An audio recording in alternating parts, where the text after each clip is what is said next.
Almost two-thirds of Americans under 30 now hold a favorable view of socialism.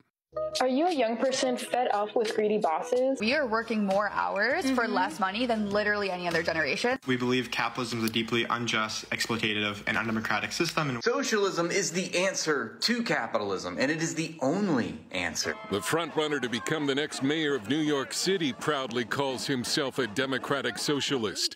And Zohran Mamdani says he wants to ban extreme wealth. You are a self-described democratic socialist. Do you think that billionaires have a right to exist?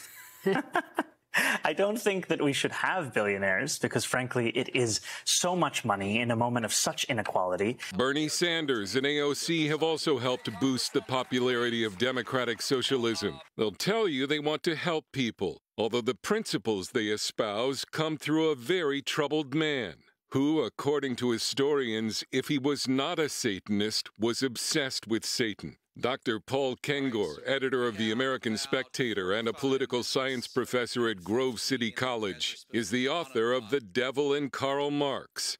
Kengor says Marx was also a playwright and poet, and his writings included many references to Satan and hell. The Pale Maiden, 1887. Thus heaven I've forfeited. I know it full well. My soul, once true to God, is chosen for hell. Now that's Marx, one of his poems. Another one, Karl Marx, the player, 1841. This is the same decade when he wrote the Communist Manifesto. See the sword, the prince of darkness sold it to me. For he beats the time and gives the signs. Ever more boldly I play the dance of death. Marx also wrote, I wish to avenge myself against the one who rules above. Kengor says Marx told his children stories about a toy maker who sold his soul to the devil. Karl Marx's father said his son's heart was governed by a demon, and Marx was by all accounts a terrible husband, father, and provider who sponged off his relatives and friends. So Marx the man was somebody very lazy, refused to work, did not take care of his family, his home, even himself. Refused to bathe, smelled, had boils and sores all over his body. Marx's Communist Manifesto calls for the abolition of religion and calls the family unit disgusting.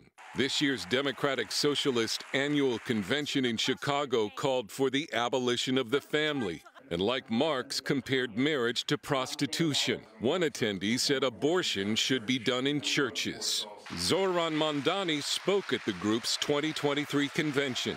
Hello, DSA members. It also seems as if some of those pushing democratic socialism are confused about what socialism actually is. When I talk about democratic socialism, I'm not looking at Venezuela. I'm not looking at Cuba. I'm looking at countries like Denmark and Sweden. Yet neither Denmark nor Sweden are socialist. Both rank higher than the United States on the Heritage Foundation's Index of Economic Freedom. Both have market economies with generous welfare benefits. Nations that have called themselves socialist have had the most oppressive and deadly governments in the last 100 years.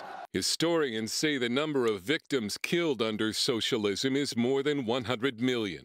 The late pastor Richard Wurmbrand, who was tortured and imprisoned in communist Romania, said jailers would yell, "We are the devil," as they tortured Christians. Kengor says Christians who think socialism is good because they see it like the sharing among believers in the book of Acts are mistaken. These people have private property. They are choosing voluntarily on their own in the love of Christ to share their things to help their brother.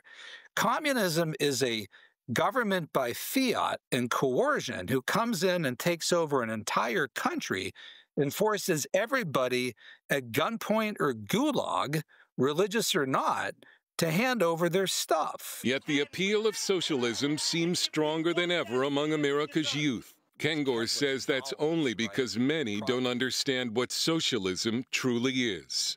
Dale Hurd, CBN News. Unless you think that somehow we're being overly dramatic in saying that there's a satanic birth of socialism, that Marx was inspired Well, here's a quote for you. He was fascinated with a writing from Goethe. He was a German poet, novelist, philosopher. He wrote this thing called Faust.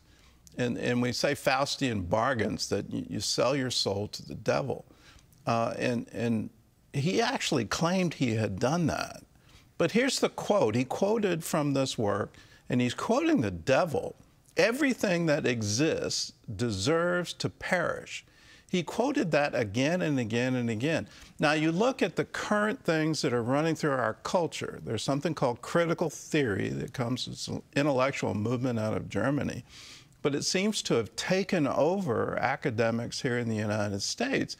And it's absolutely part of Black Lives Matter, that the entire system is corrupt and racist, and it has to be destroyed. When you get into the roots of this, who comes to rob and to kill and to destroy? Well, when you put it in those terms, well, it's quite obvious what's behind it. But when you put it in terms of we have to have some kind of racial divide, and if you're white, you're an oppressor, and if you're black, you're oppressed, and everything in the system is geared against you, and you deserve out of justice to tear everything down. Well, in that, you're going to end up with absolute destruction. And when you look at socialism and you look at communism over the last 100 years, it has been absolutely horrible for every country that went into that. Russia is now this sort of strange, if you have influence, then you get the money. China had a brief period of capitalism that was dispersed, but it's turned into that as well. You don't get the goodies unless you've got the power. And you look at that, and you look at the number of people that have died. How could anyone in the United States say socialism is the right way to go? Now, on the other side of this equation, we have to look at student loans, that the oppressive debt that we've put our college graduates into, the corresponding inflation of prices for colleges, where it's literally out of the reach of the average person unless you take the loans. And then you look at, well, Germany and Europe doesn't have any college tuition. The state provides all of that. Well, now suddenly socialism gets very appealing. And we as a nation ran into that after World War II with the extraordinary poverty that Europe was suffering in. Communism, socialism is very appealing to people that don't have hope, that can't see a way to get out of debt, can't see a way to put food on the table. It becomes very appealing to say, well, give the power to us and we'll give all that to you. So where is our compassion for those who are in debt? Where is our compassion for the poor? That needs to be front and center now, because if we go down the road of socialism, watch out. They come and they take everything. And they literally do destroy everything and say, we have to rebuild some socialist utopia, and you're now a counter-revolutionary. We're going to put you in jail. We're going to put you in the gulag. We're going to have re-education through forced labor. All of those things have happened. We can't have that happen here. So be aware of the root of it. And anytime you hear somebody say the whole system has to be torn down, recognize the source of that